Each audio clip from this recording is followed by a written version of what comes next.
प्राग शहर की रातें वैसे तो हमेशा खूबसूरत मानी जाती हैं, लेकिन उस रात शहर पर कुछ अजीब सा सन्नाटा था।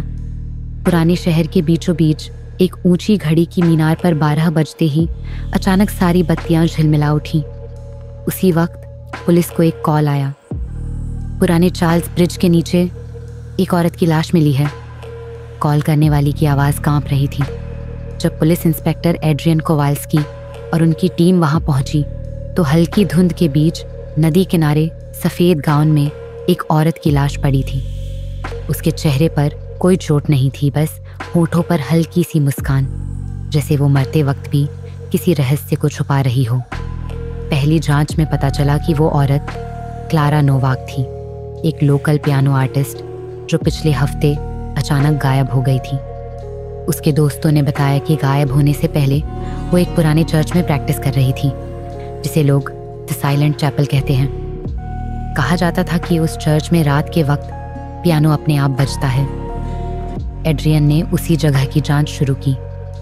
चर्च के अंदर पुरानी लकड़ी की खुशबू थी और हर कोने में मकड़ी के जाले। मंच पर रखा पुराना पियानो धूल से ढका था। एड्रियन ने हाथ से धूल हटाई तो उसकी उंगलियों पर ताज़ा निशान चिपक गए। किसी ने हाल ही में उसे बजाया था।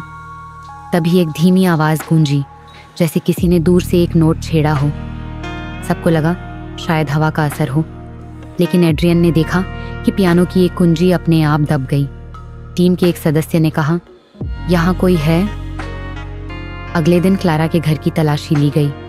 वहाँ सब कुछ सामान्य था, बस उसके कमरे की दीवार पर एक अजीब सी ड्राइंग बनी थी।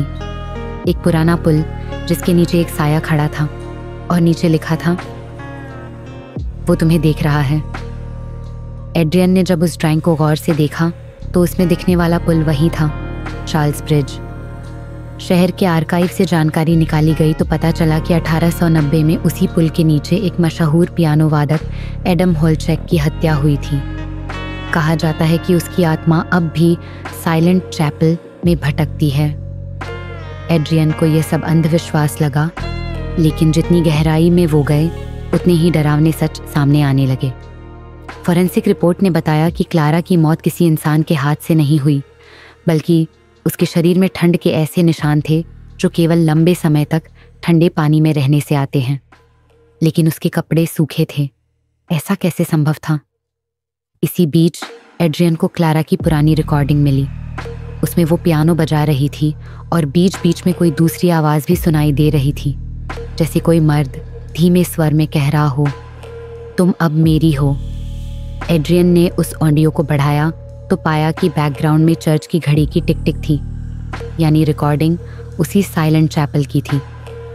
टीम ने उसी रात चर्च में कैमरे लगाकर निगरानी की। रात के 12 बजते ही पियानो अपने आप बजने लगा। सब कैमरे चालू थे, लेकिन स्क्रीन पर सिर्फ कुंजी दबती दिख रही थी, कोई इंसान नहीं। अचानक हवा का तेज झोंका आया और दरवाज़ा खुद बंद हो गया।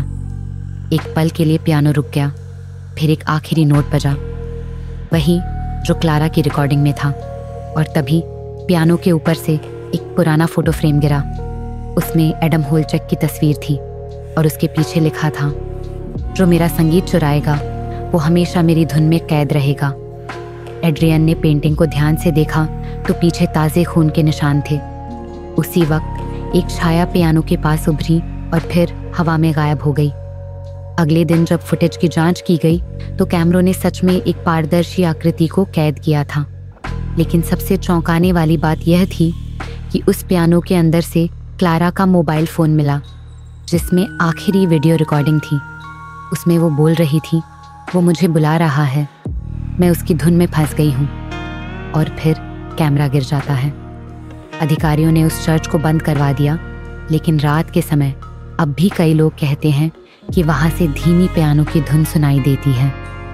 एड्रियन को हर बार जब वो पुल पार करता, लगता जैसे किसी ने फिर फुसफुसाकर कहा हो, मैं अब भी यहाँ हूँ।